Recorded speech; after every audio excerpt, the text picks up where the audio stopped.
오늘은 종려주일입니다. 예수님께서 십자가의 고난을 받으시기 위해서 예루살렘으로 입성을 한 사명을 감당하시기 위해서 원수들의 권세와 악을 두려워하지 않으시고 예루살렘에 입성을 하신 그것을 기억하고 기념하는 주간입니다. 겸손의 왕이신 예수님께서 보통의 왕들처럼 권위를 내세우기 위해서 거대한 준말을 타신 것이 아니고 하나님께서 주신 사명을 감당하시기 위하여 왕으로 오셨으나 그가 겸손하시어 나귀의 새끼를 타시고 예루살렘으로 입성을 하였고요. 그렇게 입성하시는 주님을 예루살렘에 살고 있는 주민들이 몰려 나와서 종려나무를 흔들면서 주님을 열렬하게 열광하며 맞이했습니다.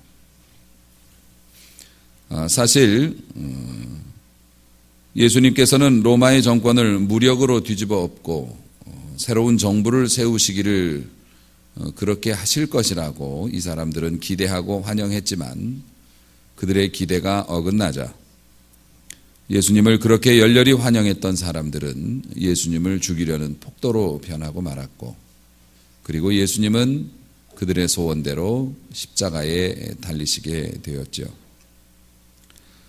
이제 사순절 막바지입니다. 오늘 종려주일 그리고 한 주간 남은 고난주간입니다. 고난의 밤이 지나면 부활의 새 아침이 다가오겠죠. 사실 우리는 고난주간은 원래 좀 슬퍼해야 되고 죄송스러워야 되고 경건하게 지내야 되고 오락을 금하고 이런 것들을 권장하고 있지만은 고난주간에 너무 슬퍼서 자살을 하거나 그런 사람은 없습니다. 왜냐하면 우리 기독교인들이 가지고 있는 이 고난주간에 대한 의미는 찬란한 부활을 예정하고 고난주간을 지내는 거기 때문에 우리가 경건한 슬픔을 가지고 지내지만 그 슬픔으로 인해서 자기의 인생을 망가뜨리거나 교회를 안 나오거나 이런 일은 없죠. 부활이 예정되어 있으니까요. 좀 더 넓은 의미로 보면 우리 믿는 자의 삶이 그러한 것입니다. 우리 믿는 자들은 이 세상에서 고난주간 같은 그런 삶을 내가 원치 않았는데 살게 될 때도 있고 힘들고 어렵고 두려운 그런 지경에 놓일 때도 분명히 있지요. 그러나 우리에게는 영원한 나라, 하나님 나라에서의 부활, 그리고 새로운 생명, 그 나라의 자녀되어서 그 나라의 시민이 되어서 입장한다고 하는 확실한 소망을 전제로 살고 있는 것이기 때문에 우리 믿는 자들이 그래서 아무리 어려운 환난이나 시련을 당해도 아프고 힘들긴 하지만 우리가 그것 때문에 우리의 삶을 내려놓지는 않는다는 것입니다. 그런 의미에서 우리 주님께서 우리에게 주신 이 부활의 소망과 또 그것을 주시기 위해서 감당하셨던 예수님의 십자가의 고통은 정말 커다란 의미가 있죠. 이 종려주일을 맞이해서 그리고 부활주일을 앞두고 예배를 드리면서 신앙생활하는 여러분들을 바라보는 저의 마음이 사실은 좀 고민이 있습니다. 그것은 주님이 주신, 하나님께서 주신 마음이라고 저도 생각을 합니다만은요. 올해 이 고난주간 또 올해 종려주일은 이상하게 말씀을 준비하면서 그 종려나무 가지를 흔들었던 사람들에게 자꾸 마음이 가는 거예요. 원래는 입성하신 주님의 마음과 또 그것의 의미를 이렇게 전달하는 설교를 그동안 해왔지만 올해에는 유난히도 예수님 앞에 종려나무 가지를 흔들었던 사람들의 모습을 보게 하시더라고요. 그 사람들은 닷새 만에 정반대의 입장으로 돌아갔고요. 이 사람을 죽여 그리고 이 사람이 죽으면서 흘린 피는 우리와 우리의 자손이 감당할 거야 라고 외쳤고, 그들은 그렇게 변해서 그렇게 외치고 예수님을 죽임으로 복음이 그들에게서 떠났고, 그들은 비참한 운명에 처해서 나라를 잃었고 2000년이 지난 지금까지도 그 복음은 아직도 돌아오지 않아서 우리 주님께서 종말의 때가 되어서 이스라엘 나라를 회복시켜 주시기는 하셨지만 아직도 그들은 예수님을 메시아로 인정하지 않고 정확히 말하면 인정하지 못하고 있는 거죠. 그런 삶을 살고 있지 않습니까?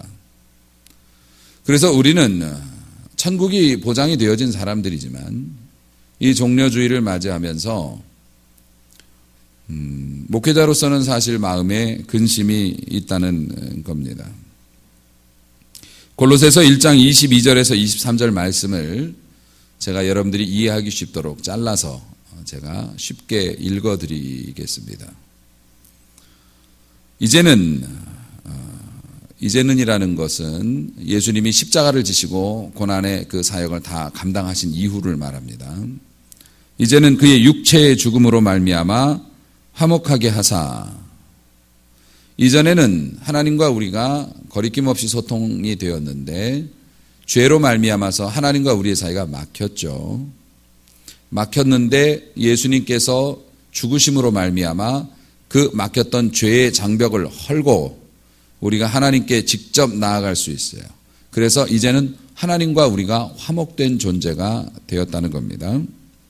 그래서 너희를, 여러분들을 거룩하고 흠없고 책망할 것이 없는 자로 그 앞에 세우고자 하셨으니, 하나님 앞에 여러분을 그렇게 세우기를 원하셨다고요. 예수님이 십자가를 지심으로 흠도 없고 거룩하고 책망할 것도 없는 존재로 여러분을 하나님 앞에 세우고 싶어 하신다고요. 누가요? 우리를 위해 고난받으시고 십자가를 지신 예수님이 우리를 그렇게 만들어서 하나님 앞에 세우고 싶어 하신다고요. 그런데 만일 너희가 믿음에 거하고 그 믿음의 터 위에 굳게 서서, 그것이 복음이죠. 우리 주님이 그렇게 하신 거, 우리 주님의 마음, 그러니까 그 마음을 믿고 받아들이고 그 믿음의 터에 굳게 서서 흔들리지 아니하면, 너희 들은 바 복음의 소망에서 흔들리지 아니하면 그러하리라. 그렇게 될 것이다. 할렐루야. 여기에서 우리가 지금 관심을 갖는 그 대목이 흔들리지 아니하면입니다. 너무나 많이 흔들리고 있거든요. 성경은 한결같이 말씀하십니다. 부활의 새 생명에 참여하려면 믿음을 굳게 잡고 끝까지 흔들리지 말아라. 구약에서도 하나님은 항상 이스라엘 백성에게 말씀하셨습니다. 들어가도 복을 받고 나가도 복을 받고 머리가 되고 꼬리가 되지 아니하고 들에서도 복을 받고. 여러분, 우리가 그것을 좋아하지만 그 복에는 무슨 전제가 있습니까? 오직 하나님만 섬기고 우상에게 흔들리지 말고 오직 하나님을 따르면, 구약이든 신약이든 하나님께서 우리에게 말씀하시는 건 풍성한 복이 여기 있으니 그것은 너희 것인데 흔들리지 않는 사람이 가질 것이다 라고 말씀하시거든요. 부활주일이 오면 뭐합니까? 종려주일이 오면 뭐합니까? 예수님이 십자가를 지시면 뭐합니까? 내가 그 앞에서 흔들려서 바람 불면 날아가고, 하나님께서 떠먹여 주시려고 하는데도 우리가 그곳에 입을 대지 못하면 하나님의 풍성한 그것이 나에게 무슨 유익이 있겠느냐고요. 부활절, 성탄절, 추수감사절, 이런 거는 교회의 큰 명절입니다. 명절은 왜 있는 줄 아십니까? 여러분에게 복 받으라고 있으신 겁니다. 그 명절에는 그 명절에 합당한 신앙의 처신을 우리가 함으로 하나님께서 그것을 통해서 예비하신 놀라운 도약의 기회를 맞이하라고 교회에는 절기가 있는 겁니다. 특별히 이 부활절은 교회의 절기 중에서 으뜸 중에 으뜸이지요. 사실은 성탄절을 더 성대하게 세상의 분위기와 맞춰서, 연말과 맞춰서 그렇게 하지만 교회에서 가장 큰 명절이라고 한다면 사실은 부활절입니다. 주님의 죽으심과 부활이 있기 때문에 우리가 의미가 있는 것이니까요. 이 귀한 명절을 지내면서 아이고 그저 봄 되면 지나가는 그런 절기, 옛날에 나도 괜찮았지 이러고 지나간다면 우리가 어찌 부활의 새 생명에 참여하고 그 부활로 말미암아 우리에게 주어진 하나님의 권능과 자유를 어찌 우리가 맛볼 수 있겠습니까? 그래서 이번 주 또 고난주간이 시작이 되는데요. 흔들리지 않는 믿음을 가집시다. 이것이 저의 소원이고 또 하나님께서 여러분에게 원하시는 거라고 믿습니다. 믿음을 가지면 흔들리지 않는가? 아니죠. 흔들리죠.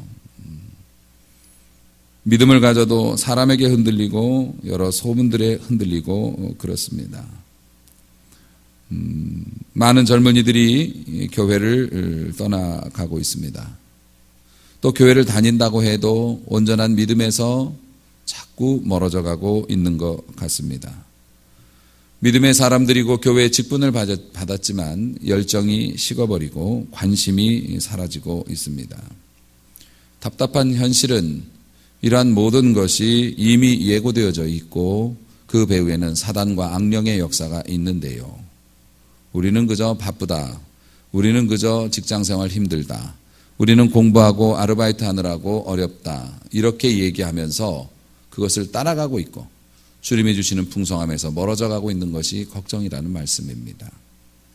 그래서 저는 이번 고난주간과 부활절에 우리들의 믿음을 새롭게 정비해서 세월이 너무 아깝잖아요. 한 번 지나가면 다시 못 올 인생. 주님 앞에 남겨진 그나마 우리 건강해서 주 앞에 나와서 예배드리면서 이렇게 은혜 생활하는데 세월이 너무 아깝잖아요. 그래서 올해는 반드시 우리의 믿음을 점검하고 흔들리지 않는 믿음으로 하나님의 축복을 받기를 원하는 것입니다. 또 하나님이 그러기를 원하시는 것이고요.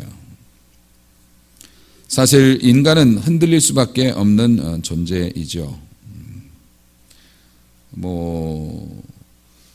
고통의 길이 보이는 십자가 우리가 어떤 사명 감당하거나 이럴 때도 당연히 흔들리지만 심지어는 좋은 것에도 흔들리는 게 인간입니다. 결혼을 약속해놓고 결혼 전에 자꾸 갈등하죠. 사업을 시작한다 해놓고 남들이 하는 부정적인 얘기에 자꾸 그게 마음이 그렇게 됩니다. 하나님 앞에 헌신하고 봉사한다고 약속해놓고서도 자꾸 부정적인 생각이 들어서 주저하게 됩니다. 이거는 굉장히 자연스러운 모습이에요.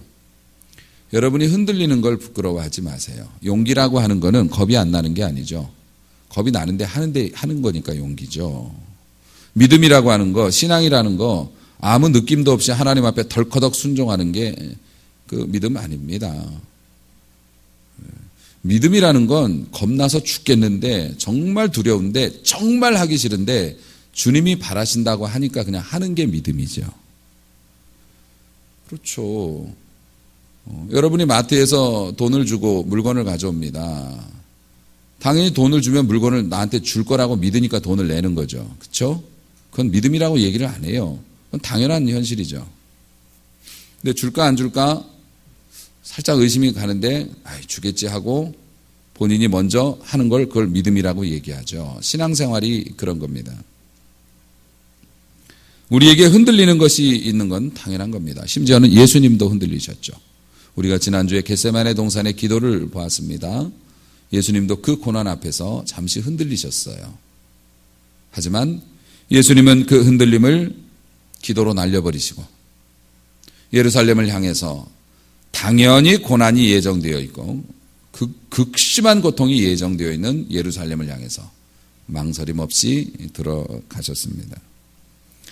여러분, 결국 우리가 흔들린다고 하는 것은 상황 때문에 흔들리고 형편 때문에 흔들리고 감정 때문에 흔들린다고 우리가 그렇게 유연하게 말을 하지만 성경은 그렇게 돌려 말하는 거에 속지 않죠. 그냥 믿음의 문제입니다. 우리의 믿음의 눈이 흐려지면 흔들리는 거니까요. 사랑하는 성도 여러분, 저는 복음을 전할 때 하나님의 축복의 원리를 전할 때 여러분들이 이해하기 쉽게 전하려고 무던 노력을 하고 애를 씁니다. 지나치게 자상해서 문제죠. 제가 이 말씀을 준비하면서 생각을 해봤어요. 과연 믿음이라는 건 뭘까? 믿음이라는 건. 여러분, 믿음이라는 게 막무가내로 하는 게 사실은 믿음이 아니에요. 성경에 보면 남의 밭에 가가지고서 품팔이를 하러 간 거예요. 그래서 그 밭을 일구고 가는 역할을 하다가 뭐가 덜컹 걸려서 보니까 그 안에서 상자가 나왔는데 그 안에 보물이 가득 있는 거예요. 김제 마늘밭에서 이 통이 나온 거야. 돈이 나왔어요. 요즘에는 그렇게 하면 안 되는데 옛날에는 토지의 소유주가 그걸 가질 수 있었거든요. 그러니까 이 사람이 밭을 갈고 집에 돌아와가지고 온 일가 친척에게 돈을 다 빌려요. 그래가지고 그 밭을 사는 거예요. 믿음을 그렇게 표현해 주셨어요. 성경에서도. 그러니까 이 사람은 지금 돈을 빌릴 때 확신이 있죠. 자기가 본 게 있으니까요. 자기가 다시 묻어놨거든. 그 밭에 보물이 있는 거예요. 그 보물이 있기 때문에 이 돈을 만들어가지고 이 밭을 사면 이게 내 거가 되는 거죠. 돈 빌리는데 쉽지는 않아도요.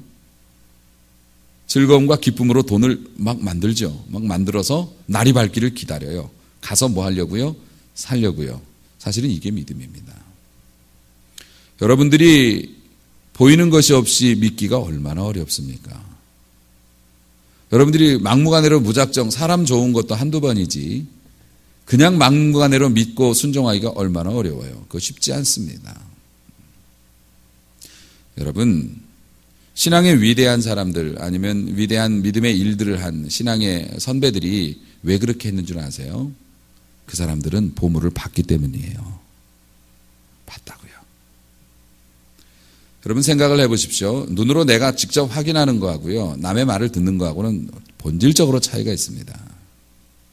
어린아이가 엄마를 잃어버리면 극심한 스트레스를 받습니다. 뭐 울고불고 난리 나죠. 그런데 그 아이한테 누가 가서 엄마 여기 지금 없지만 네 눈에는 없지만 살아계셔. 그리고 성가 연습하고 계셔. 그리고 열심히 하고 있으니까 조금 있으면 너 엄마한테 올 거야. 그러면 뭐 한두 살 먹은 애가 예 그리고 참고 기다립니까? 그런 거 없습니다. 그 아이한테는 말이 필요한 게 아니에요. 엄마가 와서 안아주면 끝나는 거예요. 엄마 얼굴 보여주면 되는 거예요. 그러면 설명 필요 없습니다. 그냥 끝나는 겁니다. 모든 상황이 아웃되는 거예요. 사실 여러분들이 신앙생활하면서 이거에 울퉁걸리고 저거에 불퉁걸리고 뭐 한 가지도 편히 넘어가는 게 없고 그냥 마음이 복잡하고 시끄럽고 왜 그렇게 내가 봐도 내가 부정적인지 그런 생각 막 드시고 막 자기도 마음에 안 들고 그러시죠. 교회 하는 것도 마음에 안 들고. 여러분 은혜 받으면 끝납니다. 그걸 뭐 누가 붙잡고 커피를 사주면서 설명하고 이럴 게 아니고요. 내가 하나님 앞에 은혜 받으면 깨끗하게 정리되어집니다. 예수님께서 우리에게 하신 일이 그것입니다. 무슨 이야기냐면 예전에 우리가 처음에 인간으로 창조되었을 때는 하나님과 거칠 게 없었지요. 뭐 거리낌이 없었습니다. 그런데 우리가 죄를 범하게 되고 죄가 우리에게 왔어요. 그 다음부터 우리는 집 안에 들어가서 살게 된 거예요.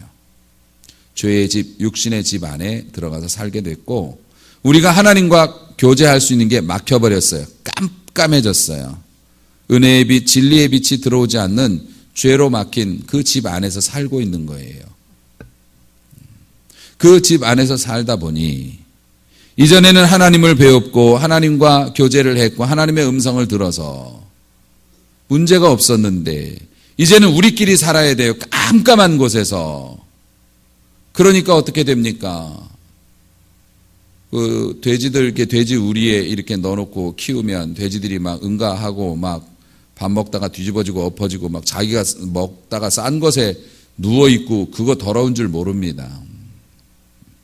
그런 것처럼 우리는 우리가 좋다고 우리가 최선을 다해서 살고 있지만 인간이 빛이 없으므로 하나님을 볼 수 없으므로 자기 나름대로 최선을 다해서 살아가는 거죠.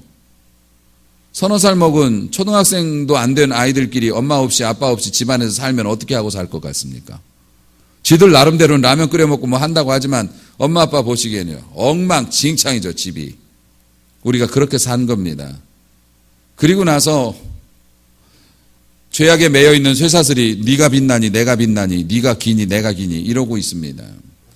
그래서 그 복음을 그 속에서 살던 인간이 하나님의 은혜의 복음의 맛을 보고 뭐라고 얘기하냐면 사도 바울이 내가 그 안에 있을 때 내가 좋아하고 소중히 여기던 것들을 배설물로 여기고 내가 버렸다고. 그렇게 얘기합니다. 구약시대 때는 하나님께서 선지자나 예언자를 시대마다 선택해서 보내주셔요. 그러면 어떤 상황이냐면 깜깜한 방 안에 누구 하나가 들어왔어요. 들어왔는데 내가 밖에서 보고 왔는데 밖에는 하나님이 계시고 하나님의 나라가 있고 우리를 예비해서 놓으신 좋은 것들이 있고 그러니까 너희들 지금 이렇게 살면 안 돼 라고 얘기를 한 형국이었어요. 구약시대 때는. 그래서 예언자나 선지자들이 와서 하나님 앞에서 너희가 이렇게 살면 안 되고 하나님이 예비해 놓으신 밖에 풍성한 축복이 얼마나 많은데 너희가 아직도 이렇게 살고 있니? 라고 외치지만 선지자들을 잡아 죽였어요. 한참 놀고 있는데 기분 나쁘게 너 왜 이런 말 하니? 이해를 못했어요. 그래서 늘 선지자들은 고통 속에 있어서 눈물을 흘렸고 그들은 비참한 죽음을 당하기도 했습니다. 예전에는 그랬어요. 그런데 예수님이 오심으로 말미암아 십자가의 죽으심으로 말미암아 하나님과 우리 사이에 열린 창을 내어주셨어요. 할렐루야. 열린 창을 내어주셨어요. 이제는 선지자의 말을 듣는 게 아니에요. 나는 못 보고 저 사람은 봤대. 그 사람이 하는 얘기를 들으면 아니에요. 엄마 없다고 내가 울고 있는데 두려워서 울고 있는데 엄마 봤대요. 그걸로 위로가 되지 않잖아요. 여러분 생각해 보세요. 내가 힘들고 어렵고 그럴 때 누가 나에게 커피 사주면서 막 위로를 해요. 자기 경험 얘기하면서 막 위로해서 난 이렇게 벗어났다. 그러면은 아 그렇구나. 하지만 여러분 마음 풀려요 안 풀려요? 마음은 안 풀려요. 하나님이 은혜 주시고 만져주셔야 마음 풀리지. 예수님이 오셔서 우리에게 창을 내어주셨어요. 그래서 십자가의 보혈로 말미암아서 하나님과 우리 사이에 통로가 생겼고 우리는 그것을 통해서 하나님의 은혜의 보좌 앞에 담대히 나아가고 천국을 봐요. 할렐루야. 그게 십자가가 우리에게 해주신 거예요. 그래서 우리의 삶에 하나님의 영광의 빛이 그 십자가로 만들어진 창을 통해서 들어옵니다. 그러니 우리의 삶이 보여요. 이제 내가 예전에는 귀하게 여겼고 소중하게 여겼고 내려놓을 수 없다고 했던 것들이 이제는 배설물로 보여요. 하나님의 은혜의 빛이 비추어 보니까 이건 아니잖아. 이런 마음이 들어요. 이게 십자가를 통해서 우리 주님이 우리에게 주신 은혜예요. 그런데 여러분, 사단 마귀가 그걸 그냥 두고 보겠습니까? 우리는 결국 하나님의 나라에 육신을 입고 있으니까 우리가 죽으면 그 죄로 된 집을 벗어나서 하나님의 나라에 가겠죠. 그러니까 어떡합니까? 십자가로 통해서 열려진 그 창을 통해서 하나님 은혜 받으면서 하나님 나라에 보니까 내가 곧 거기로 가야 될 운명인데 내가 거기 가려면 준비해야죠. 지금 이 옷 입고는 안 되겠어요. 말씀이 거울이잖아요. 말씀에 이렇게 비추어 보니 하나님의 빛으로 또 말씀을 통해서 비추어 보니 내가 너무 초라한 모습이야. 우리 하나님 만나기에 부족해. 그래서 예배도 드리고 말씀도 더 보고 공부도 하고 선행도 하고 그렇게 해서 예쁘게 꾸미고 신부처럼 우리 하나님 만나러 이제 갈 준비하는 거예요. 선지자들이 아무리 말해도 통하지 않았지만 우리는 우리 눈으로 직접 하나님의 은혜의 보좌를 보고 그 영광을 맛봐요. 창문 밖으로 우리가 봤기 때문에 우리는 준비할 수 있어요. 예수님이 해주신 게 이렇게 멋진 일이에요. 그런데 사단 마귀가 어떡합니까? 계속 거기다가 먼지를 뿌리고 흙먼지를 날립니다. 우리를 흔들어대요. 막 정신 차리고 창문 좀 보려고 하면 이리 와. 왜 거기 가서 그러고 있어? 무슨 예배는 예배야. 지금 날이 얼마나 좋은데, 지금 해야 될 일이 얼마나 많은데, 지금 문 열면 얼마나 많이 버는데, 이러면서 자꾸 창에서 우리를 끌어내서 아니야 뒤돌아 세상을 봐봐 얼마나 재밌어. 계속 마귀는 그렇게 우리를 해요. 그래서 마귀가 우리의 창문에다가 먼지와 흙을 막 뿌립니다. 거기에 우리의 게으름이 붙어지면 하나님이 안 보여요. 구원받아서 창이 있는데도 하나님을 못 봐요. 우리는 잠깐만 하나님 못 봐도 확 두려워져요. 이스라엘 백성들이 모세가 40일 동안 올라가서 시내산에서 안 내려오니 10가지의 재앙과 그 기적을 보고 나서도 금송아지 단번에 만들잖아요. 그게 인간이거든요. 하나님의 은혜 떨어지고 빛 떨어지면 세상 천하 어느 누구도 견디지 못합니다. 마귀는 그거를 원해요. 그 창문을 내는 걸 막을 수는 없었지만 그 창문에다가 고통과 고난과 여러 가지 헷갈리는 거, 서운한 거 이런 걸로 먼지를 뿌리고 우리의 게으름이 더해지면 뒤돌아서서 다시 옛날 모습 이렇게 하는 거예요. 여러분, 절기가 왜 있는 줄 아십니까? 유리창 닦는 거예요, 절기가. 우리 고난주간 특별 기도회를 계획하고 여러분에게 선포하려고 해요.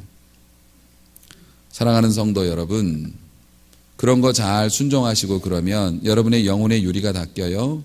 하나님의 찬란한 은혜의 빛이 들어오고 내 눈으로 보기 때문에 내 안에서 소망이 생겨요. 세상 것에 연연하고 목숨 걸지 않아요. 그런 은혜 받으시기를 주님의 이름으로 축원합니다. 여러분, 흔들리지 않는 이 믿음을 갖기 위해서 중요한 것은 지난주에 말씀을 드렸죠. 예수님이 흔들리셨을 때 뭐로 극복하셨습니까? 하나님 앞에 기도하심으로 극복했습니다. 예수님도 기도하셨는데 우리는 당연히 더 기도해야죠. 제자들이 기도해야 할 시간에 자다가 그 후에 닥쳐온 시험을 이기지 못했던 것을 우리가 보았지 않습니까? 그러니까 기도해야죠. 기도라는 건 또 비유로 말하면 마귀가 이렇게 흙으로 막 먼지로 이렇게 오염시켜 놓은 창문에 그 물을 뿌리는 거하고 같은 것 같아요. 물을 뿌려야 닦이죠. 그 오염된 거는요. 세제 같은 걸 뿌려야죠. 굳이 비유하자면 주님의 보혈, 주님의 이름으로 우리가 기도하니까 주님의 보혈을 뿌리면 마귀가 해놓은 그런 것들은 다 녹아내리죠. 중요한 것이 있습니다. 물만 뿌려서 유리가 청소되는 건 아니죠. 깨끗하게 닦아내야죠. 그게 이제 여러분들의 헌신입니다. 순종이라고도 하고요. 충성이라고도 하고 그렇습니다. 여러분들이 이 고난주간에 함께 기도하시고 옥합을 깨는 은혜가 있었으면 참 좋겠습니다. 옥합이라는 건 여러분들에게 굉장히 소중한 것인데요. 그것을 깨는 거예요. 여러분, 어떤 분들은 돈보다 소중한 게 잠이라고 하는 분도 있어요. 목사님 일주일 동안 새벽 예배하면 저 병납니다. 저 직장 나가서 열심히 일하고 정말 피곤하게 일하는데 일주일 새벽 예배 드리면 저 죽어요. 저하고 내기하셔도 좋습니다. 죽지 않습니다. 그 에서가 야곱하고 팥죽 한 그릇 가지고 거래할 때 내가 배가 고파 죽게 되었으니 내가 죽게 되면 장자의 명분이 무슨 소용이 있겠냐. 안 죽어요. 근데 죽는다고 마귀가 자꾸 거짓말 치는 거예요. 너 일주일 새벽 예배하면 너 골병 들어. 너 병들 거야. 너 하는 일 못할 거야. 천만의 말씀. 골병 안 들어요. 살아요. 안 죽습니다. 여러분 힘든 일 하셔도 여러분이 노예가 아닌 다음에는 여러분 스스로 시간 조절할 수 있고 조금 더 일찍 주무셔도 되고요. 절대 죽지 않아요. 우리 애들까지 데리고 새벽 예배하면 우리 애들 공부 못할 거예요. 그렇지 않아요. 여러분, 어떤 분은 잠의 옥합을 깨야 될지도 모릅니다. 나는 자는 게 제일 좋아요. 그게 내게 소중한 거면 그걸 깨는 거예요. 어떤 분들은 헌신의 옥합을 깨야 될지도 몰라요. 내가 기도하다 보니 하나님이 주신 은혜가 이렇게 큰데 내가 성가대 안 하고 지금까지 뭘 하고 있었을까? 그러면서 나 이번 주부터 성가대 하겠습니다. 어쩌면 그럴 수도 있어요. 이거는 여러분은 봉사의 옥합을 깨시는 거죠. 나 너무 피곤해서 내 삶의 균형을 맞추기 위해서 나는 이런 거 못해요. 이랬던 거 깰 수도 있겠죠. 여러분, 예수님이 예루살렘에 입성하실 때 그 나귀를 타고 입성하실 때 이 나귀를 취하신 방법이 아주 좀 오해받기 딱 좋습니다. 오늘 그 11장이죠. 마가복음 11장에 보면 예수님께서 베다니에 이르셔서 예수님의 제자들 중에 2명을 보내시면서 야, 맞은편 마을로 가보면 아직 아무도 타보지 않은 나귀 새끼가 매여 있는 것을 보리니 풀어서 끌고 오라. 이거 절도예요. 그렇잖아요. 제가 집사님 2분을 골라서 집사님 저기 길 건너가시면 차 있을 거예요. 자동차 있는데 보면 키 꽂혀 있는 거 있으면 그냥 끌고 오세요. 제가 그러면 여러분들이 가서 네 하고 끌고 오겠냐고요. 아니죠, 당연히. 누구 차인지를 알아야지 잡혀가려고. 그래서 제자들도 물어봤어요. 만일 누가 너희에게 왜 이렇게 하느냐 묻거든. 그러니까 제자들이 의문을 가졌죠. 누가 물어볼지도 몰라. 그럼 물어보면 주가 쓰시겠다 하라. 이렇게 말씀을 주셨어요. 실제로 제자들은 그 과정을 거쳐서 이 나귀를 가져왔어요. 예수님이 훔친 것은 아니고 아마 그 나귀의 주인이 예수님을 열렬하게 지지하는 아마 신자였을 가능성이 많죠. 그래서 나귀 왜 가져가요? 저희 주님이 쓰시겠다고. 예. 아마 이런 분위기였을 겁니다. 주님은 미리 예비를 해놓으셨겠죠. 설마 훔쳐 타고 오셨겠습니까? 그런데 중요한 건 뭐냐면 그 초라한 나귀 중에서도 어린 나귀, 그 다음에 예수님이 들어오실 때 사람들이 뭐 겉옷을 가지고 안장을 만들어 드리고 또 겉옷을 가지고 길에다가 막 카페트처럼 깔아서 들어오시라고 그러고 종려나무 갖다 베어서 깔고 들고 흔들고. 근데 예수님께서는 그 사람들이 십자가에 못 박아라라고 변화될 것을 아셨음에도 불구하고 그것을 기꺼이 받으셨다는 겁니다. 너는 5일 후에 나를 배신할 놈이 어디서 감히 이걸 흔들어, 이런 말씀 하지 않으시고 그걸 다 받고 들어오셨어요. 여러분, 하나님의 이 일을 하는 데 있어서 필요한 것들이 있죠. 그것들은 성도들의 헌신과 순종으로 채워집니다. 하나님의 역사가 이 세상에서 일어나는데 하나님은 그런 원리를 만들어 놓으셨어요. 이번 한 주간 여러분의 잠이 되었던, 여러분의 시간이 되었던, 여러분이 봉사하는 일이든 헌금하는 일이든 무엇이 되었던 의미 있는 옥합을 깨는 은혜가 있기를 원해요. 여러분이 순종을 해서 새벽 제단에 나오면 그 유리창 앞으로 서시는 겁니다. 믿고 기도하면 거기에 주님의 보혈을 뿌리는 거죠. 그리고 우리가 헌신의 옥합을 깨면 이거를 닦는 겁니다. 그러면 말이 필요 없고 설명이 필요 없고 여러분은 하나님 나라의 소망과 영광을 보고 자동으로 정리되는 역사가 일어날 줄로 믿습니다. 마치 이 방 안에서 나를 괴롭히는 어떤 놈이 힘으로 나를 패려고 지금 이러고 있어요. 그런데 유리창을 닦고 이렇게 보니까 우리 아빠가 밖에서 몽둥이 들고 딱 들어오려고 하고 있어요. 그러면 그 마음이 어떻게 변하겠냐고요. 순식간에 아빠를 보는 순간. 은혜라는 건 이런 겁니다. 남이 은혜 받았다는 거 보면서 손가락만 빨고 부러워하지 마시고 여러분이 은혜 받으시기를 축원합니다. 여러분이 경험하시고 여러분이 보세요. 내가 그동안 고민했던 것들이 얼마나 어이없는 것이었는지, 그리고 내가 그렇게 소중히 여기고 내려놓을 수 없다고 했던 것들이 얼마나 내게 무가치한 것이었는지 깨달아지는 은혜가 있을 것입니다. 사랑하는 성도 여러분, 우리들의 믿음의 중심은 오직 예수님입니다.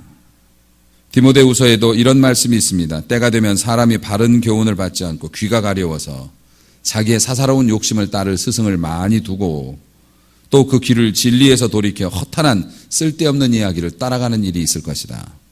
오늘의 시대가 그런 시대입니다. 우리 한번 다시 마음을 정돈하시고 우리 예수님께서 그 모진 고난을 당하시면서 우리에게 만들어주신 생명의 창 앞으로 다시 모이고 그 생명의 창에 기도함으로 순종함으로 그 장을 잘 닦아서 하늘의 찬란한 빛도 받고 영광도 보며 부활에 동참하기에 부끄러움 없는 하나님의 백성으로 만들어지시기를 주님의 이름으로 축복합니다.